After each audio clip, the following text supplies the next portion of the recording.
is maklik om te weet hoekom ons sout en lig moet wees.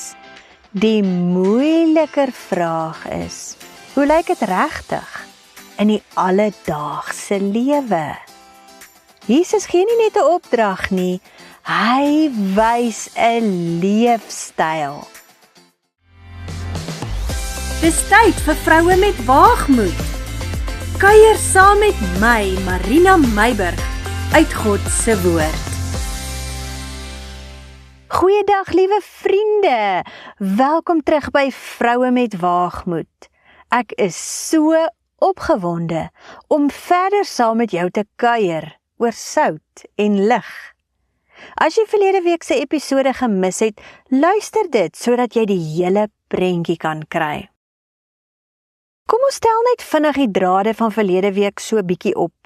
Ons het gesels oor sout wat sy krag kan verloor en lig wat nie weggesteek moet wees nie. Ons het ook saamgestem dat Christendom nie net 'n belydenis is nie, maar 'n leefstyl. Iets wat gesien, ervaar en beleef word. So, vandag duik ons so bietjie in die antieke teks in, sodat hierdie beginsel lewendig kan wees in ons lewe. Ons kuier saam om die vraag te beantwoord.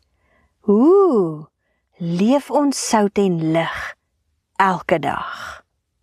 Maar kom ons lees eers Matteus 5 vers 16. Jesus sê, laat julle lig so skyn voor die mense, dat hulle julle goeie werke kan sien, en julle Vader wat in die hemel is, verheerlik. Jesus praat nie nou meer van sout nie. Die soutdeel verstaan ons mos nou klaar. Hy fokus op die hoekom ons lig moet laat skyn, sodat die Vader verheerlik kan word deur dit wat die mense kan sien in ons lewe. Stem jy met my saam? So, dit gaan daaroor dat mense eers ons goeie werke moet sien, voordat die Vader verheerlik kan word binne hierdie konteks. Goed. Nou weet ons hoekom? Dit bring ons by hoe. En die Griekse betekenis van Jesus se woorde gaan ons help om die hoe prakties te verstaan. Die frase wat Jesus gebruik vir goeie werke, die hoe, is kalos erga. Nou, die woord erga beteken nie iets wat jy glo of sê nie. Dit is wys, dade, handelinge. Dit wat jy fisies doen. Maar dit gaan nie oor rituele nie oor godsdienstige prestasies om God en mense te beïndruk nie.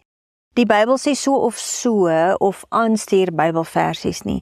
Niks van daai dinge nie. Dit is sigbare, konkrete dade hoe geloof uitgeleef word in die gewone dag tot dag lewe. Met ander woorde, die Bybel lê nou nie meer op die bedkassie nie. Dit is asof jy jouself van binne af met die woorde van die Bybel klee, die sout, né? En dit dan uitleef, die lig. En dan gebruik Jesus die woord kalos. En hier lê die goud. Kalos fokus nie op morele waardes nie, om morele boksies af te merk met 'n goeie leefstyl nie.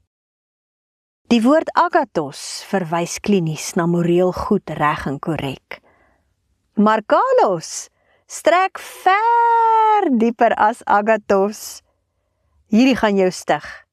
Kalos beteken mooi, edel, aantreklik, waardig, wat bewondering wek, wat aanraak en trek. Dis die goeie van die goeie werke. Die goeie waarna Jesus verwys is mooi, edel, aantreklik, waardig, wat bewondering wek, wat aanraak en trek. Raak dit nou vir jou lewendig? So as ons kalos erga saam verstaan, verwys Jesus nie na kliniese goeie werke nie. Hy verwys na 'n soutgepreserveerde, helder skynende geestelike leefstyl wat nie mimiek kan word deur moraliteit nie, maar geloofwaardig is om te volg en God aantreklik maak vir ander mense. Dit is nie skynheilig nie, dis nie godsdienstige vertoon nie, dis ook nie selfverheerliking nie. Dit verskuif die aanklag wat ons so dikwels hoor, ek wil nie die Here dien nie as gevolg van Christene. Ek sien God in jou lewe. Ek wil ook hê wat jy het. Vriende, dit is 'n egte lewe. 'n Lewe wat ooreenstem met wat jy bely. So dit bring ons dan by die antwoord van hoe. Die hoe begin nie by wat ons doen nie, maar by wie ons is in Christus Jesus. Sout werk van binne af. Dit begin by 'n innerlike, geestelike verhouding met Jesus Christus. 'n Lewe wat rein gehou word, 'n hart wat sag bly vir die inwerking van Heilige Gees. 'n Hart wat sensitief is vir sonde en 'n hart propvol van liefde vir mense. As die sout reg is, volg die lig natuurlik. Lig hoef nie te probeer skyn nie. Lig is wat dit is.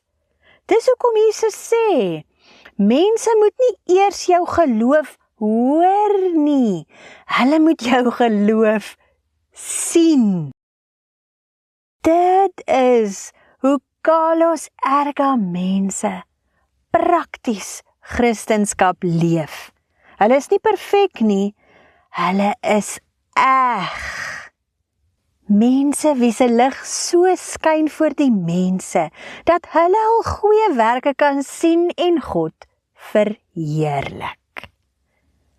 Jesus se doel is nie dat mense ons bewonder nie, maar dat hulle God moet vereer vanuit wat hulle sien in ons lewe, met woorde soos, God moet hier aan die werk wees, of 'n mens kan sien, daardie persoon is werklik 'n Christen, want hulle lewe wys dit, of nog beter selfs, ek sien, jy is anders as ander mense, ek wil ook hê wat jy het, en dan het ek en jy die geleentheid om Jesus aan daardie persoon voor te stel.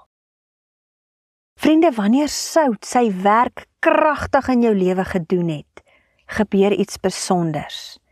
Die lig van Christus skyn outomaties en God word verheerlik, sonder dat ons onsself hoef te verhef. Nou, dit is die betekenis van Matteus 5 vers 13. 'n Praktiese boodskap vir jou en my, direk uit Jesus se mond uit. 'n Lewe wat van binne af gesond is en na buite lig dra, elke dag. Jesus roep ons nie om iets te wees wat ons nie is nie, dit is 'n kliniese lewe. Hy roep ons om te leef vanuit dit wat hy reeds in ons lewe gedoen het. So ek wil jou bemoedig, laat jou sout sy krag behou en jou lig Jesus natuurlik reflekteer. Vriende, die vrug sal outomaties God verheerlik. Nou ja, voordat ek te opgewonde raak, bring dit ons by die einde van hierdie kort reeks oor sout en lig. As dit jou gestig het, deel dit asseblief met iemand anders, sodat dit hulle ook kan stig. En natuurlik is jy ook welkom om jou gedagtes of 5 sent oor hierdie onderwerp hieronder in die kommentaarblokkie te laat. As die Here se wil daarby is en ons leef, kuier ons volgende week verder op Vroue met Waagmoed. Tot dan, seën en vrede vir jou.